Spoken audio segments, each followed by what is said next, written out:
नमस्कार दोस्तों, आपके अपने चैनल पूजा वार्ष्णेय हिंदी कहानियों में आपका स्वागत है।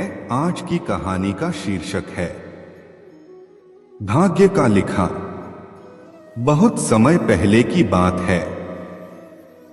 एक गांव के मंदिर में एक पुजारी था।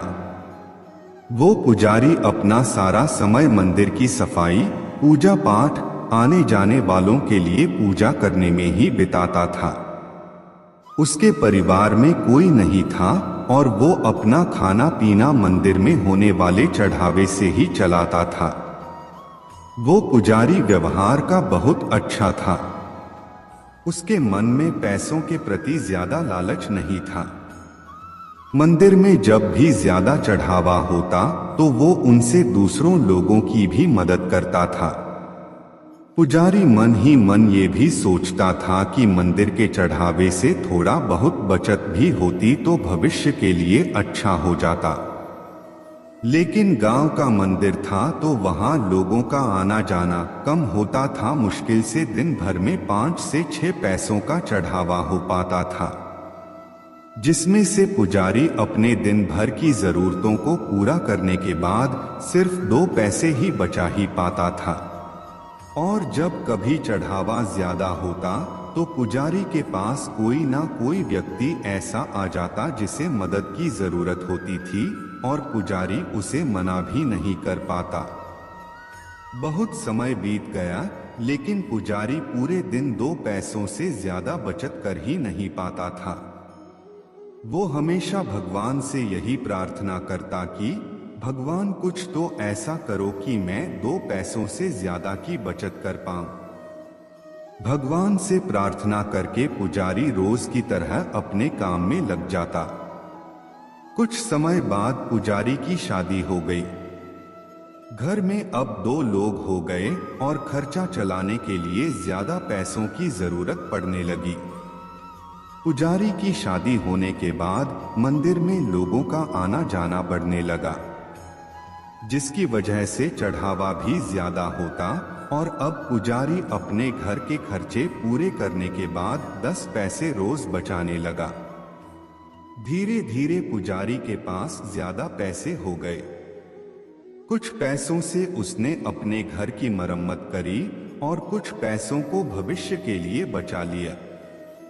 कुछ समय बाद पुजारी की संतान हुई और अब वो 2 से 3 हो गए। पुजारी की संतान होने के बाद अब पुजारी ने देखा कि वो अपनी दिन भर की जरूरतें पूरी करने के बाद 15 पैसे बचा लेता है। धीरे धीरे बच्चा बड़ा हुआ और स्कूल जाने लगा। अपनी बचत के पैसों से पुजारी अपने बच्चे की पढ़ाई का खर्चा चलाता था। जैसे जैसे बच्चे की उम्र बढ़ते गई और पढ़ाई का खर्चा बढ़ने लगे, वैसे वैसे ही मंदिर में चढ़ावा ज्यादा होता चला गया। ज्यादा लोग आने लगे और पुजारी के जीवन में पैसों की कोई कमी नहीं हुई। अपनी जिंदगी को इस तरह बदलता देख पुजारी ने एक दिन भगवान से प्रार्थना करी और पूछा कि भगवान, मैं रोज के 2 पैसे बचाता था और बहुत कोशिश करने के बाद भी मैं कभी 2 पैसों से ज्यादा नहीं बचा पाया, लेकिन आज मैं सब खर्चे करने के बाद भी 30 पैसे बचा लेता हूँ, जो कि मेरे और मेरे परिवार के लिए बहुत हैं। इस सब की वजह क्या है भगवान? क्या ये आपकी कृपा है या फिर मेरा भाग्य? ऐसा कहकर पुजारी अपने रोज के कामों में लग गया। रात हुई और जिस समय पुजारी गहरी नींद में था उस समय भगवान उसके सपनों में आए और बोले, भक्त, ना तुम्हारा भाग्य बदला है और ना ही मैंने कोई कृपा करी है। तुमने जिस दिन शादी करी और तुम्हारे घर जो स्त्री आई उसके आने से तुम 10 पैसे बचाने लगे, जिसमें 8 पैसे तुम्हारी पत्नी के भाग्य के थे, जिसकी वजह से तुम दोनों के पेट भर खाने पीने और बाकी जरूरतियों की पूर्ति होने लगी। फिर तुम्हारी संतान हुई और उसके होने के बाद तुम 15 पैसे बचाने लगे, जिसमें से 5 पैसे तुम्हारी संतान के भाग्य के थे और आज जो तुम 30 पैसे बचा रहे हो, उसमें से 15 पैसे तुम्हारे बच्चे की पढ़ाई और उसके बेहतर भविष्य के भाग्य के हैं।